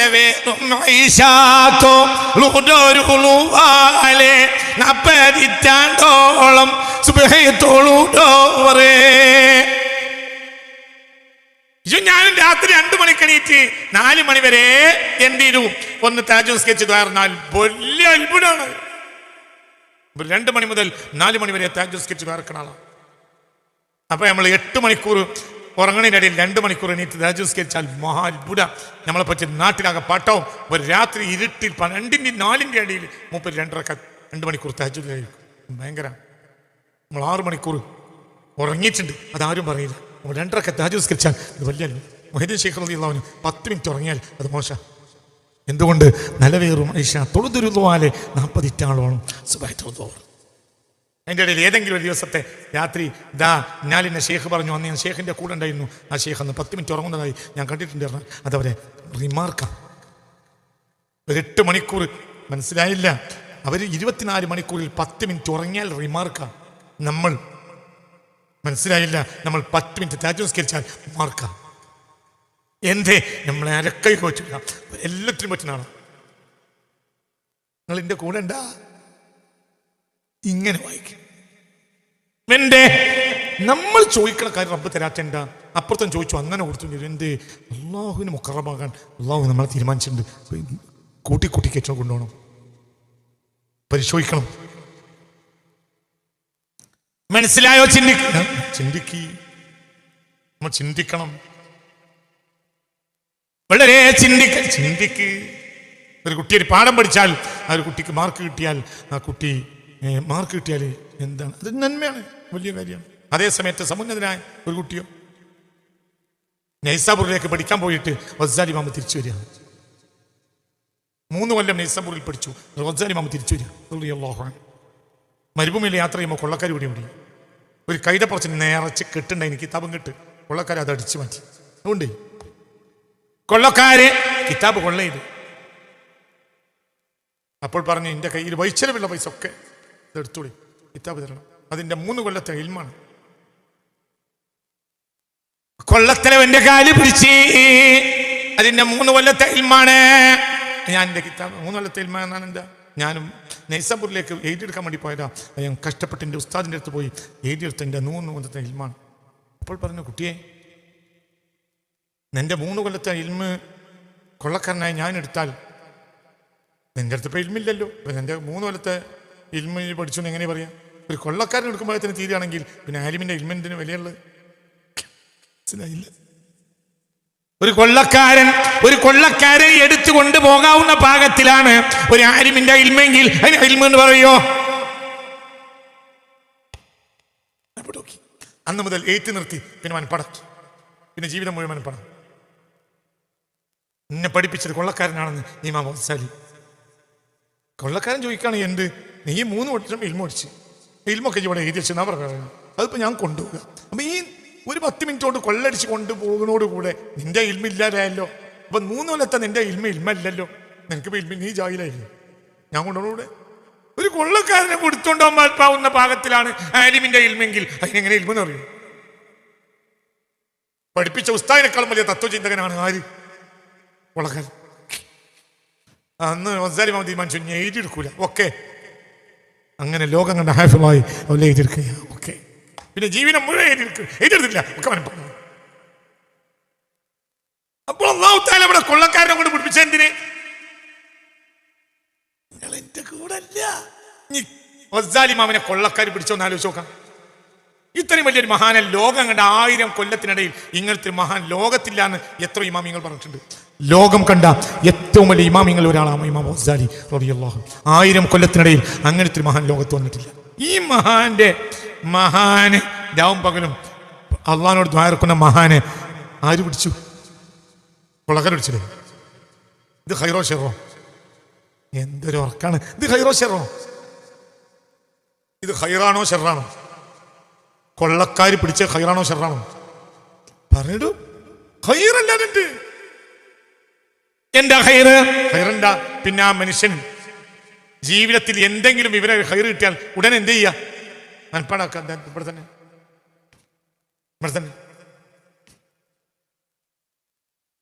മനസ്സിലായോ? ചിന്തിക്കണം.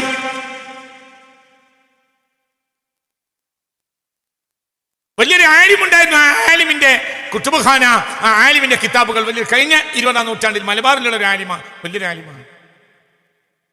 ആ ആലിമിന്റെ കിതാബിന്റെ കെട്ട് ഇക്കാക്കനെ ചുട്ടു. അതിലാണ് ആലിമാണ് ചിരിച്ച് പോയത്തക്കാരനാണ്. അതല്ലേ ചുട്ടു? ഇതെങ്ങനെ ചൂടുക? അതിലുള്ള ഒറ്റൊന്നും എൻ്റെ ഇവിടെ അല്ലാതല്ല. പിന്നെ എനിക്ക് ചുട്ടു തരി. മനസ്സിലായോ? ചിന്തിക്കണം. വലിയ ആലിം, മലബാറിലെ 20-ാം നൂറ്റാണ്ടിലെ വലിയൊരു ആലിം ഉണ്ടായിരുന്നു. ആലിമിന്റെ ഏട്ടൻ വഹാബിയായിരുന്നു. ദേശീയ മൂത്തിട്ട് എന്തിട്ട് ഇക്കാക്ക അനുജനായ ആലിമിന്റെ കിതാബിന്റെ കെട്ടണ് ചുട്ടു. അപ്പോൾ അനുജനായ ആലിമ പൊട്ടിയാണ് ചിരിച്ച്, എന്തില്ലാ അതല്ലേ ചുട്ടുള്ളൂ, ഇങ്ങനെ ചൂടുക. അവിടെയുള്ള ഒരു വാക്കും എന്റെ ഇവിടെ ഇല്ലാതെ ഇല്ല. വളരെ ചിന്തിക്കുക. അള്ളാഹു ഒരു കാര്യം നമ്മളെ കൊണ്ട് ചെയ്യുമ്പോൾ അതിന്റെ ഗൗരവം മനസ്സിലാക്കണം. നമ്മൾ നമുക്ക് കിട്ടാത്ത വെച്ചിട്ട് യസുബുല്ലാഹ, അള്ളാഹിനെ ചീത്ത പറയും, അങ്ങനെ നമ്മൾ കാഫിറാവും. മനസ്സിലാക്കി ചിന്തിക്കുക. ഈ എടുക്കണ പണി എടുക്കുക. ഇതെന്റെ പണി, എടുക്കേണ്ട കാര്യം ചെയ്യും. മകളെ കെട്ടിക്കണമെങ്കിൽ ഇതെല്ലാവരുമാരെ ഏൽപ്പിക്കുക, അള്ളാഹിനോട് പറയുക. ബാക്കി നിന്റെ ഉത്തരവാദിത്തമല്ല. ബാക്കി ആരും ഉത്തരവാദിത്തമാണ്? പറയാം, ആരും ഉത്തരവാദിത്തമാണ്? അള്ളാഹിന്റെ ഉത്തരവാദിത്തമാണ്. അള്ളാഹിന്റെ ഉത്തരവാദിത്തമാണ്. ഇത്ര തന്നെയാ റബ്ബിന്റെ ഉത്തരവാദിത്തമാണ്. ചിലപ്പോൾ കെട്ടിക്കൂല. ഇങ്ങനെ അതിന്റെ കാരണം ഉണ്ടാവും. കൊല്ലങ്ങളോളം ഞാനും എൻ്റെ ഭാര്യയും താജുദ് സ്കെച്ച് ദ്വാ ചെയ്യും, മോളെ കെട്ടിക്കണേ. 2-3 പെൺകുട്ടികളുണ്ടായി. മൂത്തവള് സമയം കഴിയാൻ തുടങ്ങിയപ്പോൾ എന്നും ദ്വാരക്കും. അനവധി കൊല്ലം താജുദ് നിസ്കരിച്ച് ദ്വാരന്നിട്ടും മകളെ കെട്ടിച്ചില്ല. പിന്നെ ഭാര്യക്ക് മടിയായി എണീറ്റ് നിസ്കരിക്കാൻ. ഇയാൾ രാത്രി പിന്നെ താജുദ് നിസ്കരിക്കുമ്പോൾ സത്യം സംഭവിച്ച സംഭവമാണ്. ഈ വ്യക്തിയെ ഞാൻ 10 കൊല്ലം മുമ്പ് കണ്ടതാ, പിന്നെ കണ്ടിട്ടില്ല. ഈ വ്യക്തി സ്ഥിരമായി നമ്മളെ ക്ലാസ്സിൽ വന്നിരുന്നു. എവിടുത്തേരാന്ന് എനിക്ക് കൃത്യമായി അറിയൂല.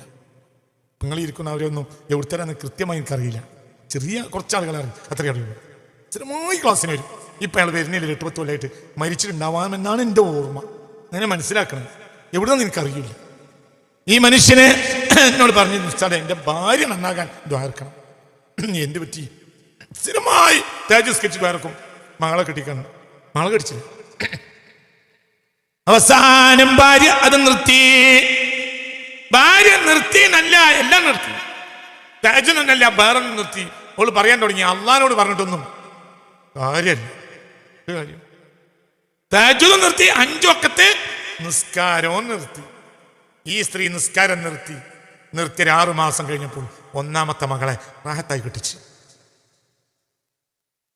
1 കൊല്ലം കഴിഞ്ഞപ്പോഴും മറ്റേ മകളെയും കെട്ടിച്ച്. ഇപ്പൊ 3 മക്കളും 3-4 മക്കളുണ്ടായിരുന്നു. അവരൊക്കെ കെട്ടിച്ച്. എല്ലാവരും കെട്ടിച്ചു. 3 മക്കളെ കെട്ടിച്ച്. 1 ബാക്കിയുള്ള സമയത്താണെന്ന് തോന്നുന്നു. അല്ല, കണ്ണ് കെട്ടിച്ചു, എല്ലാം കെട്ടിച്ചു. പക്ഷേ ഇവൾക്ക് ഇപ്പൊ നിസ്കാരം തുടങ്ങാൻ കഴിയില്ല. തുടങ്ങാൻ കഴിയില്ല. എന്തുകൊണ്ട്? മറ്റൊമ്പടം കയറി എന്ന് പറയടാ. അള്ളാഹു അവസ്ഥയെ തൊട്ട് പൊട്ടിക്കരഞ്ഞൊരു മനുഷ്യനോട് പറഞ്ഞാൽ എത്രയും ഒക്കെ നിസ്കരിക്കാൻ കഴിയുന്നില്ല. എന്തുകൊണ്ട്? കരുണ, വലുതായ റബ്ബിനോടുള്ള ആശ കുറിച്ച്.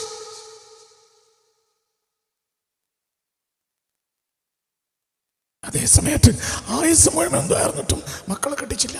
മക്കളെ കെട്ടിക്കാതെ കണ്ണടച്ച് ഇയാൾ മരിച്ച് 1 കൊല്ലം. പെൺകുട്ടികളൊക്കെ കെട്ടിച്ചത് ഞാൻ കണ്ടുകൊണ്ടിട്ടുണ്ട്. എന്ത്? ഇയാൾ എൻ്റെ അള്ളാഹുവിന്റെ ഉദ്ദേശം ഉണ്ടോ? ഇയാൾ മരിക്കണ സമയം വരെ ഇയാളെ ശുശ്രൂഷിച്ചോണ്ട് ആ പെൺകുട്ടികൾ അവിടെ തന്നെ വേണം. ഇയാൾ മനസ്സിലായോ? മരിച്ചപ്പോഴോ 1 കൊല്ലം കൊണ്ട് ഒക്കെ കെട്ടിച്ചു. കുടുംബം വളരെ സുഖം. അമ്മായിമാർക്ക് വലിയ സന്തോഷം.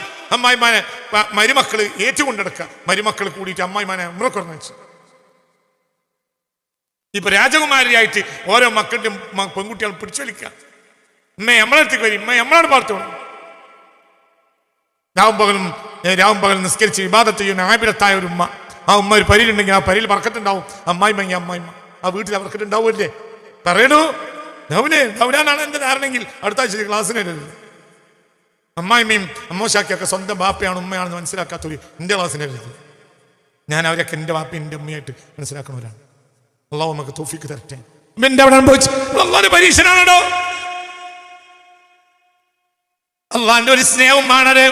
ഈ പെൺകുട്ടിയാളും ഭാര്യയും ശുശ്രൂഷിച്ച് ഇയാൾ റാഹത്തായി കണ്ണടച്ച് മരിക്കണ നേരത്തെ ഇസ്രായേൽ അലൈഹിസ്സലാം റൂഹ് പിടിക്കുമ്പോൾ മലക്കുകൾ വന്നിട്ടല്ലോ, ഇന്നല്ലദീന ഖാലു റബ്ബുനല്ലാഹു സുമ്മ ഇസ്തഖാമു തതനസ്സലു അലൈഹിം അല്ലാ തഖാഫറൽ അബ്ശിറൂ എന്ന് പറഞ്ഞതിന്റെ മയനെന്താ? എന്നെ അള്ളാഹു തആല ശിക്ഷിക്കൂലാന്ന് മാത്രമല്ല, പെൺകുട്ടികളുടെ കാര്യത്തിലൊന്നും ഇജ്ജ് ബേജാറാവണ്ടട്ടാ.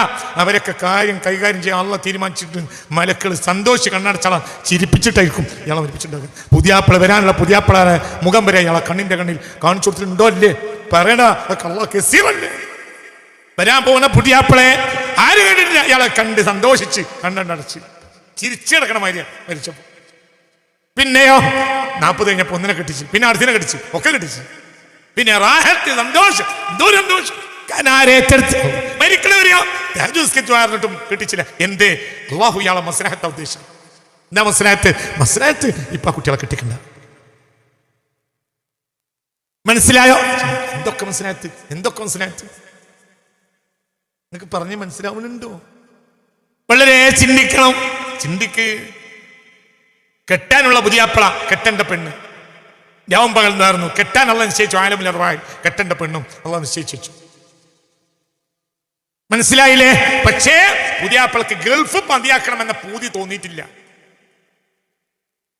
ഇവളും ദ്വാർക്കുന്നുണ്ട്, ഇവനും ദ്വാർക്കുന്നുണ്ട്. പഠിച്ചോനെ എനിക്ക് നല്ല പുതിയ കിട്ടണേ എന്ന് ഇവൻ ദ്വാർക്കുന്നുണ്ട്. റബ്ബേ എനിക്ക് നല്ല പുതിയാപ്പളെ കിട്ടണേന്ന് ഇവളും ദ്വാർക്കുന്നുണ്ട്. ഇവർ തമ്മിൽ അള്ളാഹു തആല നിശ്ചയിച്ചിട്ടുണ്ട്. പക്ഷേ ഇവിടെ അർപ്പിച്ചില്ല. എന്തുകൊണ്ട്? ഈ പൂതിവനെ മാറാതെ ഈ കല്യാണം നടന്നാൽ കെട്ടിയിട്ട് പിറ്റത്താഴ്ച ഗൾഫ് പിന്നെയും പോകും. ഈ പെണ്ണ്, ഈ ചെറുപ്പക്കാരത്തിയായ എല്ലാവിധ സുഖങ്ങളും സൗകര്യങ്ങളും ആഗ്രഹിക്കുന്ന ഒരു പെണ്ണ് പിന്നെ തിരിച്ചു വരണമെങ്കിൽ കഫീലിന് മനസ്സ് തോന്നിയാൽ 2 കൊല്ലം ഞാൻ മടങ്ങി വരും, അല്ലെങ്കിൽ 3 കൊല്ലം. അപ്പോഴത്തിന് ചിലപ്പോൾ ക്ഷമിക്കാൻ കഴിയില്ല. വേറെ ഏതെങ്കിലും ഒരാൾ അവളെ വസ്വാസാക്കും ചെയ്യാം. മനസ്സിലായോ? അപ്പൊ അല്ലാഹു തആല അവിടെ മസ്ലഹത്ത് ചെയ്യും. എന്താ മസ്ലഹത്ത്? തൽക്കാലം 2 സ്വീകരിക്കുന്നത് പോലെ കാട്ടിയില്ല, പക്ഷെ സ്വീകരിച്ചിട്ടുണ്ടാവും. എന്താ ചെയ്തത്? ഇവൾക്ക് ലേശം നേരം വൈകിയപ്പോഴത്തിന് പുതിയാപ്പള ഒരു അത്ഭുതമായ സാധനമാണ് എന്ന് ഇവൾക്കും തിരിഞ്ഞ്. അതുകൊണ്ടുള്ള ഗുണം എന്താ? അവിടെ പോയാൽ അമ്മായിമ്മ എന്ന് കുറ്റം പറയുമ്പോഴത്തിന് പായൂല. എന്തേ? തിരിഞ്ഞ് ഇത് പുതിയാപ്പളയാണ്. അമ്മായിമ്മ അത്യാവശ്യമൊക്കെ നരച്ചിട്ടുണ്ട്. മിക്കവാറും ഒക്കെ അടുത്തടുത്ത് 8-10 കൊല്ലം കൊണ്ട് മൂക്കിൽ പഞ്ഞു വെച്ച് പോകും. എന്നാൽ പിന്നെ ഞാനും. മനസ്സിലായില്ല? ഇതിപ്പാണ് പാഞ്ഞാൽ പോലും വേറെ പെണ്ണും കിട്ടും. എനിക്ക് റിമാർക്കോയി, പിന്നെ എനിക്ക് പുതിയാപ്പളയും കിട്ടൂല. പേടിയുണ്ട്. ഞാൻ ഇതാകട്ടെ 10-20 കൊല്ലം 10-15 കൊല്ലം ദ്വാരന്ന് കിട്ടിയ പുതിയാപ്പളിയാണ്. മദ്രസയിൽ 5ാം ക്ലാസ് പഠിക്കുന്ന കാലത്ത് മുതൽ ദ്വാരക്കാണ്. പഠിച്ചോനെ എനിക്ക് പറയുന്നത് മനസ്സിലാവുന്നുണ്ടോ? അപ്പൊ ഇവളെ അല്ലാഹു തആല കുറച്ച് നേരം വൈകിച്ചപ്പോ എന്താ? എല്ലാം മസ്ലഹത്തുണ്ടായി. നാത്തും പോര് കാട്ടിയാലും അമ്മായിമ്മ പോര് കാട്ടിയാലും ഇവളെന്താവൂല? പായൂല. വല്ലാതെ അമ്മായിമ്മ ദേഷ്യം പിടിച്ചാൽ ചിലപ്പോൾ ഇവൾ പറയും ചെയ്യും, ഉമ്മ അങ്ങനെ നിങ്ങൾ വിചാരിക്കണ്ട, ഞാനേ തരപ്പെടുന്ന് പോകാം. തീരുമാനിച്ചിട്ടില്ല. അതോടുകൂടെ അമ്മായിമ്മ നന്നാവും ചെയ്യും. ഏതാ കാട്ടിയാൽ ഇവള് കോംപ്രമൈസിങ് ആണ്. പുതിയാപ്പളക്ക് ഇങ്ങനെ കഫീലന്മാരെ ആട്ടും തുപ്പും ചീത്തയും കേട്ടിട്ട് ഇവന് വെറുത്ത് ഇനി ഏതായാലും എന്തായാലും വേണ്ടില്ല. എന്ത് നാട്ടിലൊക്കെ ആവൂല. ഇനി ഓട്ടോറിക്ഷ ഓടിച്ച് വൈകുന്നേരം ഒരു 350-450 ഉറുപ്പിക കിട്ടിയാലും വേണ്ടില്ല.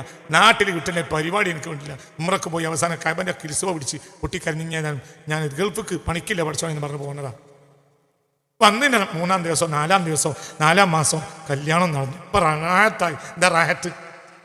എന്താണ്? എവിടെ പോയാലും വൈകുന്നേരം ആകുമ്പോഴത്തിന് പേരെ കയറി വരും ഭർത്താവ്. മനസ്സിലായില്ലേ? അപ്പോൾ ഇതന്നെ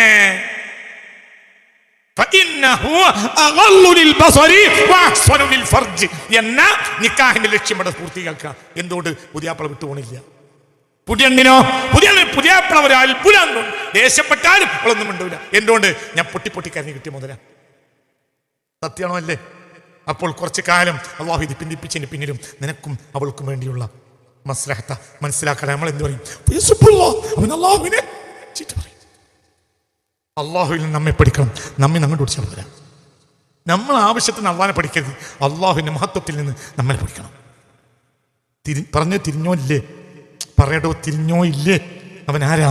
അവൻ ഓഹുൽ ഗഫൂർ, അവൻ ഏറെ പൊറുക്കുന്നവനും അൽ വദൂദ്, ഏറെ സ്നേഹിയുമാണ്. പറ ഓഹുൽ ഗഫൂർ, അവൻ ഏറെ പൊറുക്കുന്നവനാണ്. അൽ വദൂദ്, ഏറെ സ്നേഹിയ. മനസ്സിലായില്ലേ? അവൻ ഏറെ പൊറുക്കുന്നവനും ഏറെ സ്നേഹിയ. ഭയങ്കര സ്നേഹം. അല്ലാഹു തആല നമ്മളോട് ഭയങ്കര സ്നേഹം. അല്ലാത്ത സ്നേഹം, ആ സ്നേഹം പറയാൻ കഴിയും. അല്ലാഹുവിനെ അല്ലാത്ത സ്നേഹം. വഹുവൽ ഗഫൂറുൽ വദൂദ് ദുൽ അർശിൽ മജീദ് ഫഅലുൽ ലിമാ യുരീദ്. അല്ലാഹുവിനെ നമ്മൾ എന്ന് പറഞ്ഞാൽ കഅന്നഹു ലൈസ ലഹു അബ്ദുൻ ഗൈരി. നമ്മളല്ലാത്തൊരു അബ്ദ് അല്ലാഹ്ക്ക് ഇല്ലാത്തത് പോലെയാണ് അല്ലാഹ് നമ്മളെ സ്നേഹിക്കുന്നത്. നമ്മൾ അള്ളാഹുവിനെ അങ്ങോട്ട് സ്നേഹിക്കുന്നത് അവനല്ലാത്ത ഒരുപാട് റബ്ബ് നമുക്ക് ഉള്ളത് പോലെയാണ്. എന്നൊക്കെ പറഞ്ഞ് മനസ്സിലായില്ല? നമ്മൾ അല്ലാഹു തആലാനെ സ്നേഹിക്കുകയും ഇബാദത്ത് ചെയ്യുകയും ചെയ്യുന്നത് എങ്ങനെയാണ്? പഠിച്ചോനെ ഞങ്ങൾക്ക് പന്നെ മാത്രം നോക്കിയാൽ മതി, വേറെ എത്ര പഠിച്ചോന്നുണ്ട്.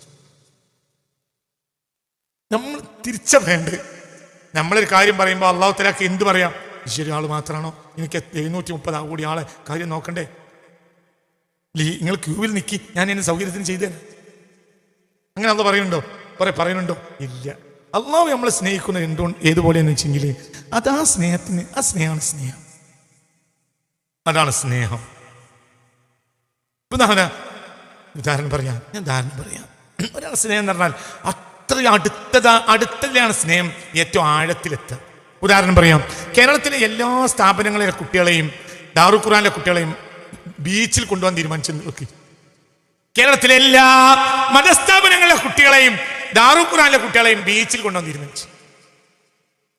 അങ്ങനെ ഞാൻ ഇങ്ങനെ കാറിൽ ബീച്ചിലൂടെ വന്നപ്പോൾ നമ്മളെ കുട്ടികളെ കണ്ടു. എന്തിവിടെ പിന്നെയാണ് എല്ലാ പിന്നെ കുട്ടികളെയും മതസ്ഥാപനങ്ങളെ കുട്ടികൾ ബീച്ചിൽ വലിയ ചാടിക്കളിയും കളിയും തമാശയും ഒക്കെ ഉണ്ട്. അതിന് വന്നതാണ്. അപ്പം ഞാൻ എന്ത് പറഞ്ഞു, നമ്മളെ ആളുകൾ എത്ര ഉണ്ട്, നിങ്ങൾ എത്ര ആളുകൾ വന്നിട്ടുണ്ട്? ഞങ്ങൾ ഒരു 100 ആളുണ്ട് സ്ഥലം. ആയിക്കോട്ടെ, ഞങ്ങൾ വരും. അപ്പുറത്ത് വേറെ കുറേ കുട്ടികളുണ്ട്. ഞങ്ങൾ വരും അവർ കുറേ കുട്ടികളൊക്കെ വരാൻ പറയും. ഞാൻ അവരെ കൊണ്ടുപോയിട്ട് എന്ത് ചെയ്യും, ഒറ്റക്ക് ഐസ്ക്രീം വാങ്ങി കൊടുക്കും. നമ്മൾ വേറെ കുറേ കുട്ടികളുണ്ടെങ്കിലും അതിൻ്റെ കുട്ടികളല്ല. നിങ്ങൾക്ക് പറയുന്നത് മനസ്സിലാവുന്നുണ്ടോ? അതൊരു സ്നേഹമാണ്. എൻ്റെ കുട്ടികളാ, അതൊന്നും എൻ്റെ കുട്ടികളല്ല. എൻ്റെ കുട്ടികൾ ദാറുൽ ഖുർആനിലെ കുട്ടികളാണ്. അപ്പം ഞാൻ അവിടെ എന്ത് ചെയ്യും, അവർക്ക് ഐസ്ക്രീം വാങ്ങി കൊടുക്കും. ശരി, ഇനി ഒന്നും കൂടി ആലോചിക്കും. എൻ്റെ കുട്ടികൾ ഇവിടെ പഠിക്കുന്നുണ്ട്. ഈ കുട്ടികളെ മൊത്തം 130 ചില കുട്ടികളെ ബീച്ചിൽ കൊണ്ടുപോയി സങ്കല്പിക്കുക. ഞാനവിടെ എത്തി. എൻ്റെ വണ്ടി കണ്ടപ്പോൾ ഇവർ രണ്ടാളും പാഞ്ഞു വന്നു. അപ്പം ഞാൻ പോലെ കാറ് കയറി. വേറെ ആരും കണ്ടിട്ടില്ലല്ലോ, വണ്ടി കയറി ഞങ്ങൾ പോവാം. ഒരപ്പുറത്തോണ്ടെയാണ് ബിരിയാണി ഞാൻ കൊടുത്ത്. എനിക്ക് പറഞ്ഞത് മനസ്സിലായില്ല. എന്തുകൊണ്ട്? അപ്പോൾ എനിക്ക് ഈ കുട്ടികൾ അന്യരാ. നിങ്ങൾ എൻ്റെ കൂടെ അല്ല. എണീറ്റിട്ട് തല്ലോട ഓരോരുത്തരും പേരടിക്കാൻ. അവനവൻ്റെത് എന്ന് പറഞ്ഞാൽ ആഴത്തിൽ ചെയ്യുമ്പോഴേ അവനവൻ്റെതാവുള്ളൂ. ഈ സ്നേഹമാണ് അള്ളാഹുവിന് മുഅ്മിനീങ്ങളോടുള്ളത്. ഈ സ്നേഹം എന്നൊക്കെ പറഞ്ഞാൽ മനസ്സിലായോ?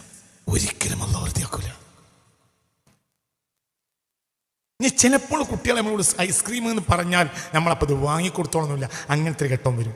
കാരണം 130 കുട്ടികൾ നിൽക്കാൻ അവർക്ക് എല്ലാവർക്കും നല്ല വലിയ എന്താ പറയുക, എന്താ ഐസ്ക്രീമിൻ്റെ പേര് പറയാം, വലിയ ഐസ്ക്രീമിൻ്റെ പേര് പറയാൻ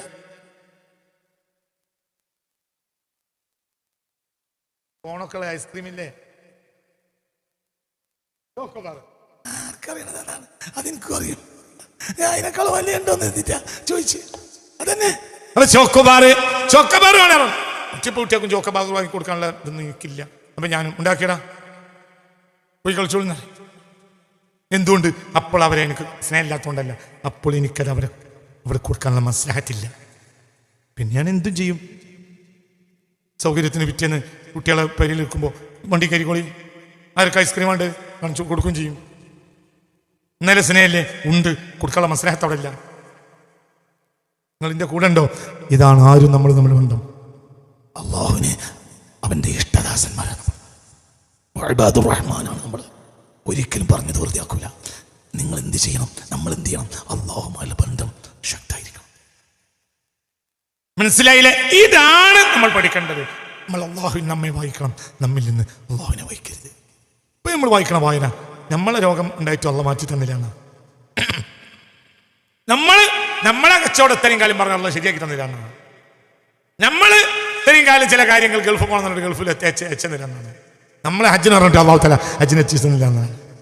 ഇന്ന് വായിക്കണ്ട, തിരിച്ചു വായിക്ക്. നിനക്കതിൻ്റെ സമയം ആയിട്ടില്ല. നിനക്കതിൻ്റെ സമയം ആയിട്ടില്ല. അമ്മ പറഞ്ഞേ കുഞ്ഞുമാനെ കൊണ്ട് നമുക്ക് പെണ്ണടിച്ചു കൊടുക്കണ്ടേ? അപ്പൊ അമർത്തി നോക്കി, ഒന്നും വേണ്ടിയില്ല. മദ്രസിലെ മൂല്യരും പറഞ്ഞേ, പള്ളിക്കലെ മൂല്യരും പറഞ്ഞേ, അല്ല അജയരെ കുഞ്ഞുമാനെ കൊണ്ട് നമുക്ക് പെണ്ണടിച്ചു കൊടുക്കണ്ടേ? പള്ളിക്കലെ മൂല്യരായതുകൊണ്ട് ഒന്നും വേണ്ടിയില്ല. തിരിച്ചു വന്നപ്പോൾ മൊല്ലാക്കിയും പറഞ്ഞല്ല മൂല്യങ്ങളോട് കുഞ്ഞുമാൻ്റെ കല്യാണത്തിൻ്റെ കാര്യം. അപ്പോൾ മൊല്ലാക്കാൻ നന്നാക്കി ദയിപ്പിക്കണം ഓട്ടം നോക്കിയിട്ട് പറയും, ഓൻ എന്നാണ് കെട്ടിച്ചു കൊടുക്കേണ്ടത് ഓൻ്റെ വാപ്പയായ എനിക്കറിയാം. അതിൻ്റെ നിങ്ങൾ പറയുന്നത് കെട്ടിച്ചു കൊടുത്താൽ അപ്പെണ്ണ് കുടുങ്ങിയെന്നല്ലാതെ ഒന്നും ഉണ്ടാവില്ല എന്നാണ്. ഓൻ്റെ വാപ്പാക്കും ഓൻ്റെ മനസ്സിലാക്കറിയും. മൂല്യർക്കറിയില്ല. തള്ളക്കുറെ തള്ളക്ക് നാക്ക് സാധ്യ ആക്കലും മദീനി. അപ്പുറത്തൊക്കെ പുതിയണ്ണുകൾ വന്ന കല്യാണ പന്തൽ നടക്കുമ്പോൾ ഇവിടെ ഒരു പുതിയണ്ണ് വന്നാൽ തിരക്കടില്ല എന്നാണ് മൂപ്പത്തിയർക്കാണ്. നല്ല കാതിര ചുറ്റും തുണിൻ്റെ കോന്തല ഒന്ന് കുറച്ചൊക്കെ നീട്ടിയിട്ട് പുറത്തൊക്കെ ഇട്ട് നല്ല ഉഷാറായിട്ട് ആ വലിയ വെള്ളക്കാച്ചി തുണിയൊക്കെ എടുത്തിട്ട് പെണ്ണുങ്ങളെ മുന്നിൽ ഇങ്ങനെ മൈലാഞ്ചി കല്യാണത്തിന് വിലസാണ് എന്നാണ് മൂപ്പത്തിയര് മനസ്സിലുള്ളത്. അല്ലാതെ ഈ പെണ്ണിനെ പോറ്റാൻ മാത്രം കുഞ്ഞുമാന് കഴിവുണ്ടോ എന്ന് ആലോചിക്കാനുള്ള ബുദ്ധിയൊന്നും ആർക്കില്ല, നോക്കില്ല. അതുകൊണ്ടാണ് ദയിപ്പിക്കണം നോട്ടം നോക്കിയത്. പിന്നെ മൊല്ലാക്കാൻ ആർക്കും നോക്കാൻ പറ്റിയ സാധനം ആയതുകൊണ്ടാണ് മൊല്ലാക്കാനോട് കാര്യം പറഞ്ഞത്. പിന്നെ നിങ്ങൾ അതിന് എൻ്റെ കുട്ടീൻ്റെ കല്യാണത്തിന് എന്നോട് തൈര് പറയണ്ട, കുഞ്ഞിമാനെ പെണ്ണടിച്ചു കൊടുക്കണം എന്നാന്ന് എനിക്കറിയും. മനസ്സിലായോ? ഇതന്നെ റബ്ബ്. നമ്മുടെ മസ്ലഹത്ത് അറിയുന്നവൻ ആരാണ്? റബ്ബാണ്. നമുക്ക് ചോദിച്ചാൽ കിട്ടിയില്ലെങ്കിൽ ഒരിക്കലും വിഷമിക്കരുത്. എന്തുകൊണ്ട്? നമ്മുടെ സമയം ആയിട്ടില്ല. ഞാൻ എൻ്റെ ജീവിതത്തിൽ പറഞ്ഞ ഒരുപാട് കാര്യങ്ങളുണ്ട്. ചില കാര്യങ്ങൾ പെട്ടെന്ന് ചെയ്തു തന്നിട്ട്, ചില കാര്യങ്ങൾ കൊല്ലക്കണക്കിന് പറഞ്ഞിട്ടും ചെയ്തു തരാത്തതുകൊണ്ട്. ഇന്നലെ രാത്രി ഞാൻ അള്ളാഹിനോട് പറഞ്ഞിട്ടുണ്ട്, പക്ഷെ ചെയ്തു തന്നിട്ടില്ല. ഇന്ന് ചെയ്തു തരുന്നൊന്നും എനിക്ക് ഉറപ്പില്ല, നാളെയും ഉറപ്പില്ല. പക്ഷെ പണി ഞാൻ എടുത്തുകൊണ്ടേയിരിക്കും. എന്തുകൊണ്ട്? എൻ്റെ മസ്ലഹത്തതാണ്. എന്റെ മസ്ലഹത്തതാണ്. പക്ഷേ എന്റെ പൊര വിറ്റിട്ടെങ്കിലും എന്റെ കടം വിടണേ എന്ന് പറഞ്ഞാൽ അതല്ല ഉദ്ദേശിക്കണില്ല. അല്ല മസ്ലഹത്ത് ഉദ്ദേശിച്ചു. ആ പൊരെ ഞാൻ ജീവൻ പോയാൽ ആ കുട്ടിയൊക്കെ വർക്കുള്ളതാണ്. കേട്ടോ, കടത്തിന് അള്ളാഹു തആല മരിക്കണ മുമ്പ് ഒരു തീരുമാനം ഉണ്ടാക്കി തരും. അതൊക്കെ പറഞ്ഞ് മനസ്സിലായോ? അല്ലെങ്കിൽ ഒരു തീരുമാനം ഉണ്ടാവും. ഇനി തീരുമാനം ഉണ്ടായിട്ടില്ലെങ്കിൽ അള്ളാഹു സുബ്ഹാനഹു കടം വാങ്ങിയവർ ഈ മരിച്ചു എന്ന് പറഞ്ഞാൽ പൊരുത്തപ്പെടാൻ അള്ളാഹു കൽബിലിട്ട് കൊടുക്കും. കടലാസിൽ അവിടെ ചെന്ന് നോക്കുമ്പോൾ ഒന്നുമില്ല. മസ്ലഹത്ത് അറിയുന്നവൻ ആരാണ്?